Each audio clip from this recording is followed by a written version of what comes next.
ఈ వాక్యాన్ని వీక్షిస్తున్న సహోదరి సహోదరులందరికీ క్రీస్తు పేరట వందనములు.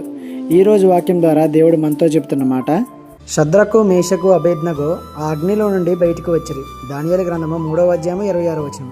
అగ్నిగుండం నుండి బయటికి వచ్చారు. లోపలికి వెళ్ళినప్పుడు ఎలా అయితే ఉన్నారో బయటకు వచ్చినాక కూడా అలాగే ఉన్నారు. వారి తల వెంట్రుకలు బట్టలు కాలిపోలేదు. కాలిన వాసన వారి నుండి రాలేదు. పైరూపమే కాదు, లోపల హృదయంలో దేవుని ఎడల విశ్వాసం కూడా అలానే ఉంది. సమస్య వచ్చినప్పుడు ఒకలాగా, సమస్యలో ఉన్నప్పుడు ఒకలాగా, సమస్య తీరిపోయాక ఇంకొకలాగా వారు వ్యవహరించలేదు.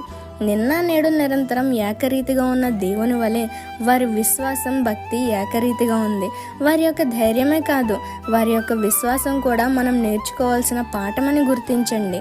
ఆ పాఠాన్ని నేర్చుకుని మన జీవితంలో ఎలాంటి పరిస్థితులు ఎదురైనా మన విశ్వాసాన్ని కాపాడుకుందాం. ఈ చిన్న సువార్త పరిచర్యలో మీ సహోదరులు. God bless you. ఆమేన్.